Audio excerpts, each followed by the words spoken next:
this is a good spot for a beacon here because next to this little squid that seems like he's very critical of everything you're doing. But yeah, the beacons there are pretty helpful because they can allow you to jump up and get down. There we go. And there's a third one. There we are. Hey guys, it's Adam, aka Swimming Bird, and welcome to Splatoon. With a powerful Kraken special and squid beacons to help out the team, the Octobrush is already my top candidate for favorite weapon, so I wanted to give this little bristle its very own episode for the Ink Brush versus Octobrush comparison. And I also wanted to start by thanking you guys for leaving comments, letting me know that you wanted to see a face-off between these two brush styles. I think both of them are amazing, but they each have their own strengths. Now, the Octobrush and the Ink Brush are very different looking. If you look at them from a visual standpoint even, the Ink Brush has a more modern design. It has that tube of paint and it kind of reflects the Inkling society because it looks more modern, whereas the Octobrush is more like the Octarian society. It's got a classical samurai look to it. It's intricately carved. It looks like something that would be an antique that you wouldn't really want to smack back and forth in your enemy's face, but it works pretty well for that as well.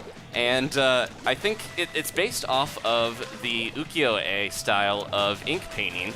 The Japanese version of this is called Hokusai, which is a famous ink artist. You've probably seen some of his paintings before, Great Wave off Kanagawa, stuff like that.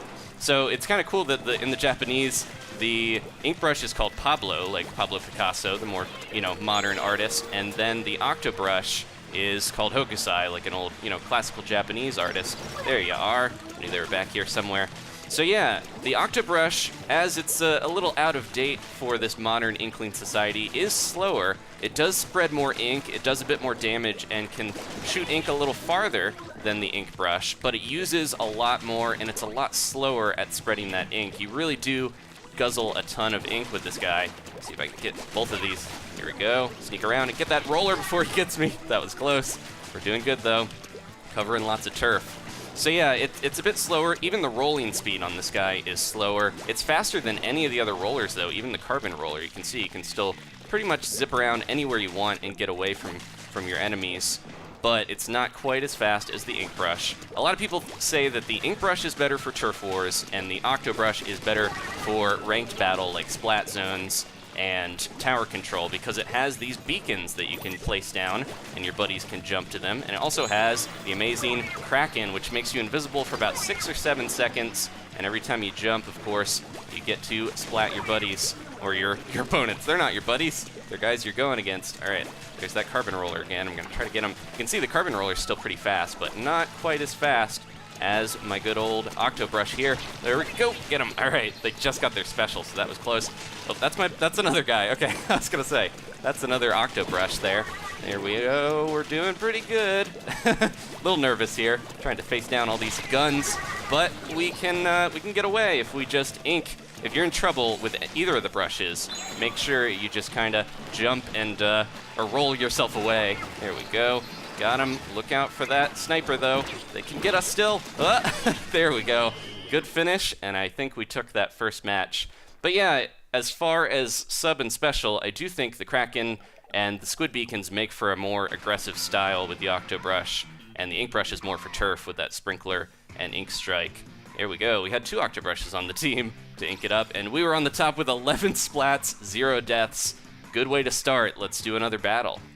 So even though the Octobrush rolls a bit slower than the Ink Brush, it spreads a bit wider, almost as wide as a roller, so I think it's a little better for that purpose, but it's not as easy to get away when you're trying to dart away, which is mainly what I use the rolling for with the brushes. I'm not usually zipping around trying to cover ink that way, since flicking the brush is a lot more effective to spread this.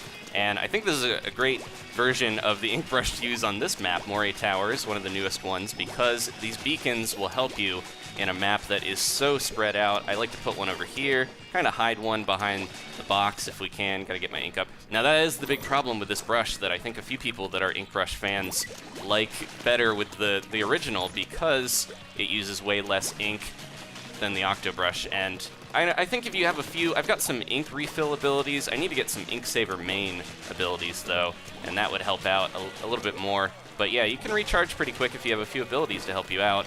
The big problem, though, is just being careful to make sure you have ink when you're in an enemy encounter, because they can take you down pretty easily if you're not careful, or if you just fall off the edge. Tried to, jump up there and swat him with the brush, but didn't quite get over that ledge in time. That's all right, we can get our Kraken again. I had that all ready to go. We're doing pretty good, though. I think they are pushing in, but we're doing all right, too. This is a good spot for a beacon here, because next to this little squid that seems like he's very critical of everything you're doing. But yeah, the beacons there are pretty helpful because they can allow you to jump up and get down. There we go.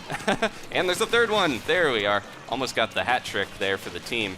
But yeah, the beacon's hidden there. A lot of people don't know where that spot even is on the map, so they're gonna have a hard time finding it. I know I initially did, because I wasn't as familiar with the map when it first came out. All right, let's rush in. This is where I could use this to kind of clean up a few little spots. Get into a good point here so I can like hide a little bit. And then once they come in, this is one of my favorite spots to hide on the enemy base because it gives you a good chance to let your buddies jump to you and you're a little safer. You can hear the traffic, which is cool, one of the features of this map. And then look out, oh, that's Kraken because I ran out of ink. See if we can get both of these guys, but they're pushing me. They're pushing me to the limit here. Jumping off. We're just gonna hide a little bit there. But yeah, I do really love both the ink brush and the octobrush. But as of now, I'm kind of more of a fan of the octobrush because of that increased range and increased damage. I think it really helps out, especially against a lot of players using those shooters like the arrow spray and the end zap. Some of the ones that maybe don't have really good range, but have enough that make it so difficult to hit with the ink brush. It can be really tough to get in, and especially when you have to, swat your brush 4 or 5 times to get a splat. The octobrush is nice that you don't have to flick it as much, even if it is slower. We've almost got the good old Kraken ready. Let's jump up and get this guy. There we go. See, some of this, I would not be getting a lot of these splats if I was not using the octobrush because of the range, but there we go. I don't know if we did die on that one, I think because I fell off the edge, but we still won. They even ink striked right near their spawn as a good how do you do to end it off. All right, let's do one more here. So to finish up, we're gonna try to answer the big question, which brush is best? And to get the full picture, I'm gonna do an ink brush analysis companion video, so definitely check that out. But the short and quick answer is that it really does depend on the playstyle of the Squid Kid holding the weapon.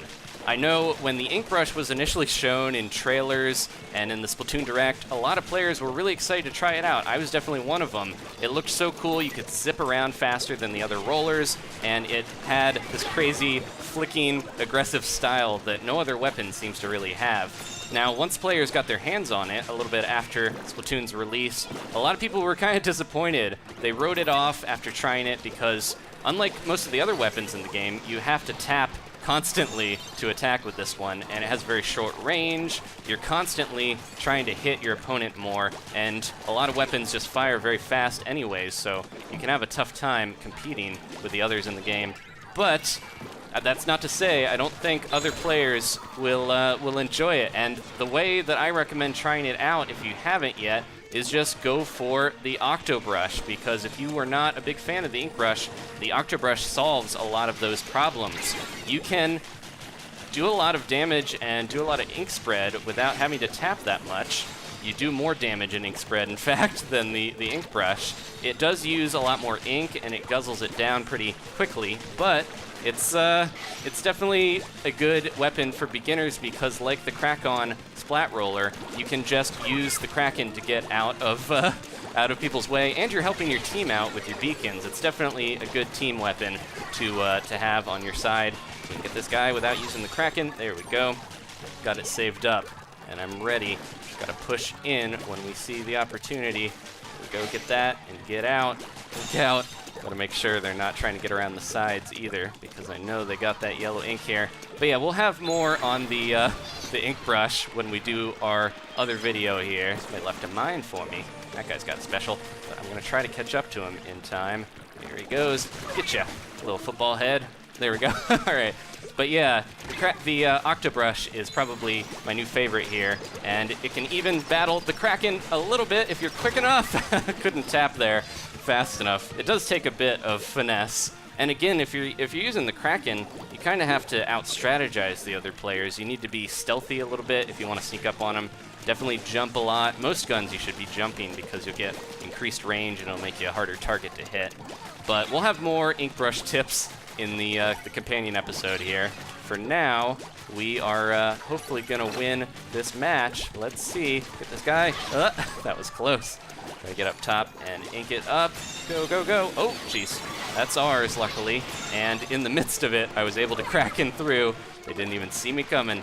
All right, we're doing well. Got more points, but this can shift at any time in splat zones. All right, I'm gonna lay down some beacons while everyone's respawning from that assault. And hopefully, okay, football heads out. Gotta be careful. I know there's a dynamo that's got so much range. You gotta look out for that. The dynamo is probably the most popular of the rollers right now, so definitely look out for those. But you can out-tap them if you can, you know, sneak around them. The dynamo has almost as much range as the chargers, which is crazy. I think if any weapon is going to get nerfed, it'll probably be the dynamo, but we'll see here. We haven't gotten any weapon nerfs so far. Get him, get him, get him. There we go. Yeah, if you can time it also when the Kraken's running out, of course, you can take him out that way. It's a little easier. Let's get this guy and his buddy. Oh, that was my friend. Okay. Got a samurai on my side. Go, go, go. All right, we're doing well. Taking the zones. Go, go, go. Get them both. Yeah. We've got a lot of points, but this can go either way. Hopefully we can hold out. I like putting these beacons behind here because unless they ink strike, they're kind of tough to hit from their side.